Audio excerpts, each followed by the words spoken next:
Shalom, brothers and sisters. All praises to Yahweh by Shem Yahweh Shai.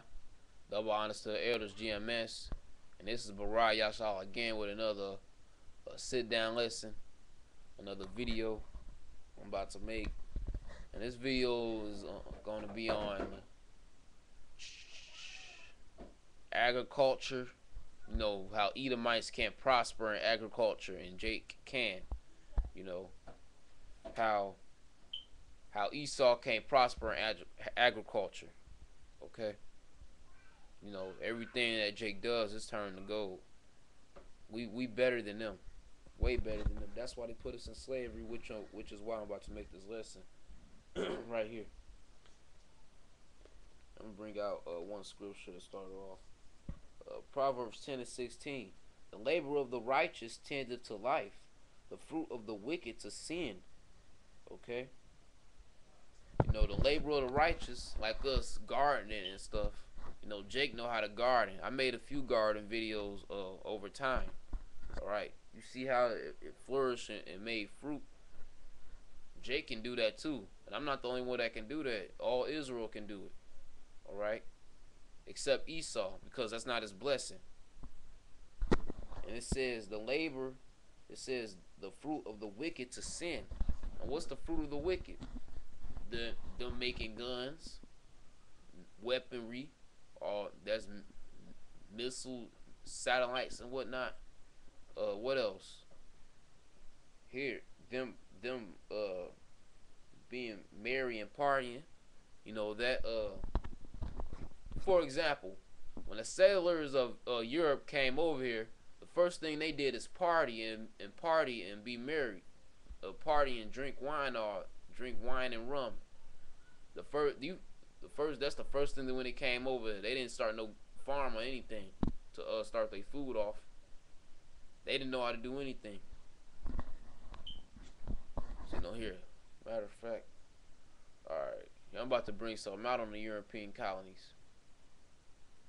You know, because when Esau start to starve and have no food, they resort to thievery or cannibalism.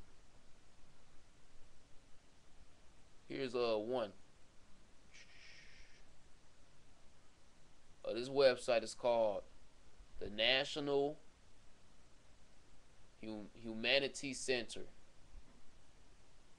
All right, and this, you know, this little piece of history. Failed colonies. All right. In addition, many of the first attempts at settlement north of the Caribbean failed. Rome, Ajaka and Fort Carolina, Sable Island, Charles Fort, Pensacola, San Miguel de Gulf, Charlesburg Royal, and France Royal. So, you know, that's 9 different colonies that failed off of starvation or any other kind of catastrophe. All right. Here, I'm gonna skip down. Settlers were left to their own resources when the founders left for provisions or for no good. In most cases, a few surviving settlers made it back to Europe, but in one famous case, the lost colony of Ronca is what is known North Carolina. The settlers disappeared with little trace. Their fate still undetermined. Most share the dooming factors of poor planning and unrealistic oppressors of the North American environment.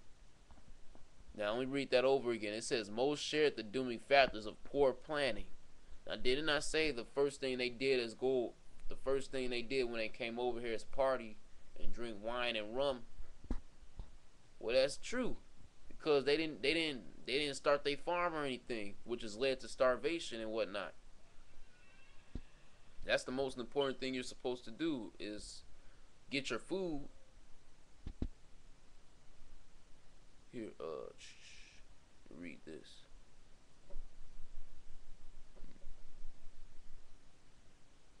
All right. Here, this is one of the colonies called the Ajukan.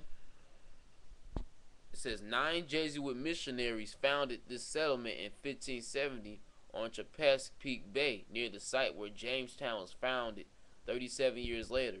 They soon faced food shortages and demanded provisions.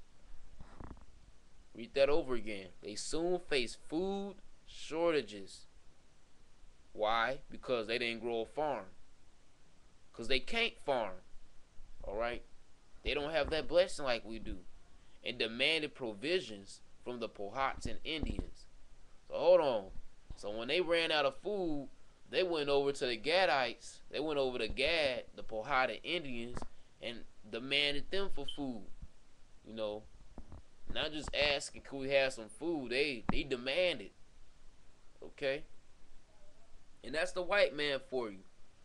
They're always trying to take stuff from their neighbors.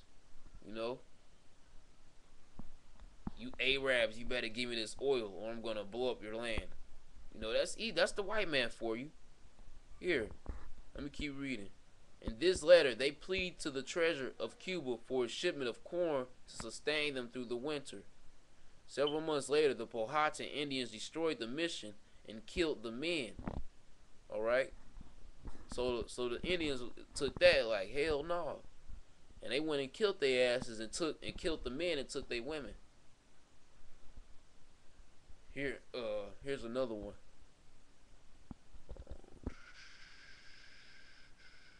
The Ronka. Although the Lost Colony is a staple of historical lore, few have read the John White's poetry and account of the attempted rescue of the colonists in 1590. Governor of the 1587 settlement on the Outer Banks. White had returned to England for supplies soon after the colonists' arrival, delayed for 3 years by war with Spain and pirates from France.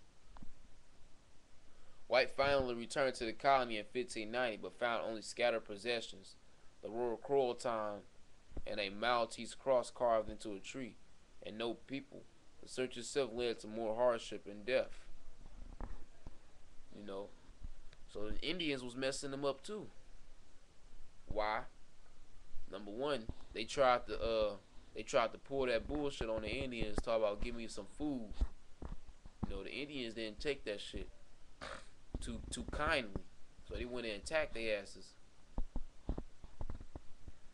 Let me read that over again. Hold on, wait.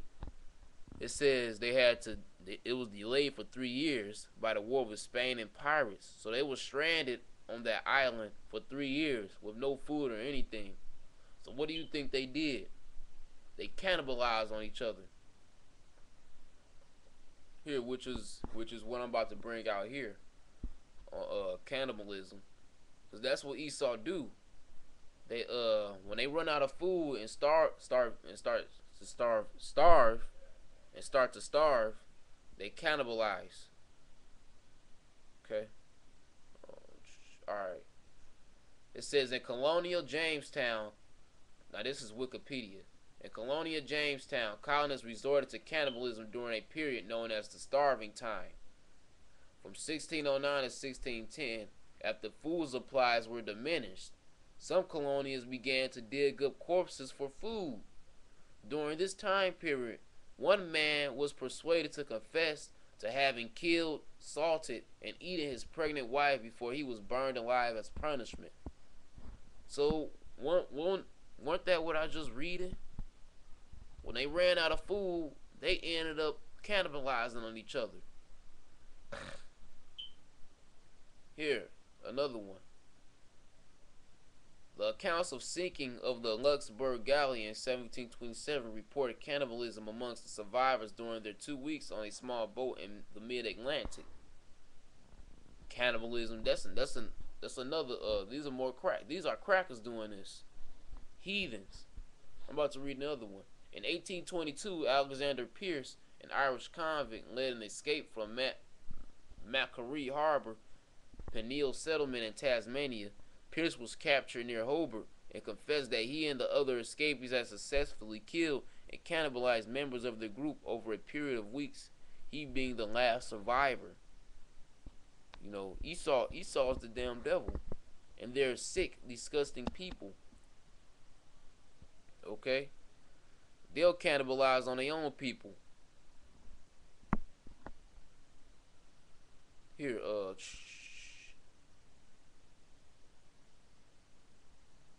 well, Esau's the damn devil.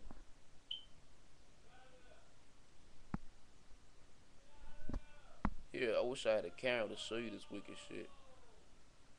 Cannibalism. Here, hold on. I wish I had a little camera. Matter of fact, right here.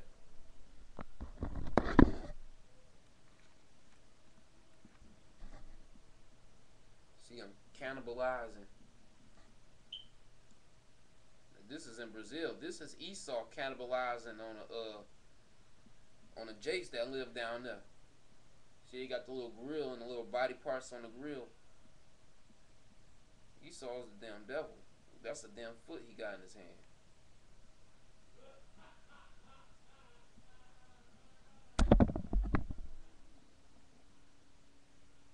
You know, Esau's the damn devil.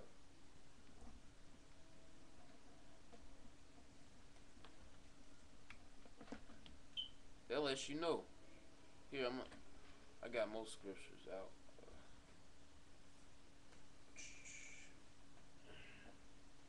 Got most scriptures.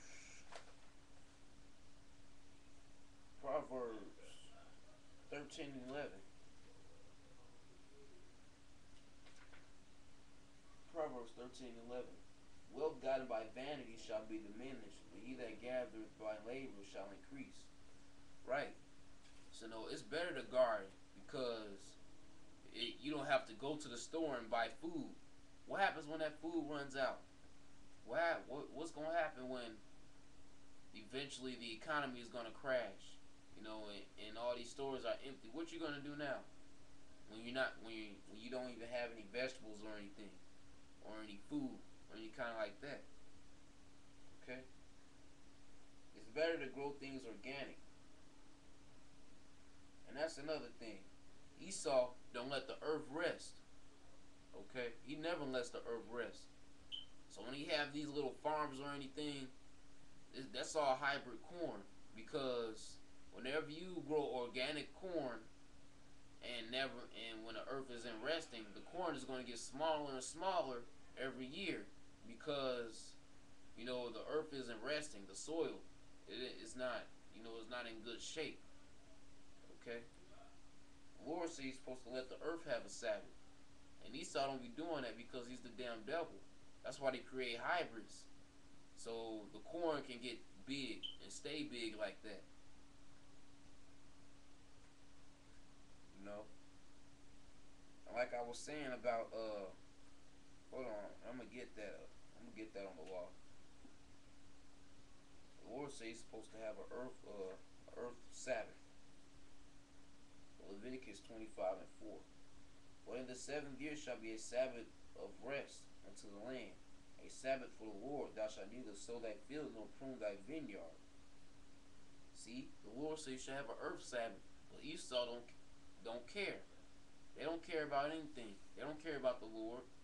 That's why the Lord is falling as the earth is falling as we speak. This oil gushing everywhere, is earthquakes and whatnot. The food is pollutants in the water, pollutants in the soil. Our food is polluted. So this white man is a damn devil. Here, I'm gonna get this last scripture. Jeremiah 10 and 16. The portion of Jacob is not like them, for he is the former of all things. Like I said, everything we touch, it turns to gold. And Israel is the rod of his inheritance. The Lord of hosts is his name. Right. Everything we touch is turned to gold. We got the blessing. We can grow things. Esau can't, which is why he put us in slavery. Esau can't grow cotton and go out and pick it, cause they don't have that kind of blessing. We do. Okay. They can't go out in the hot sun and pick cotton. Here I got something else. I got something else on cannibalism. Hold on.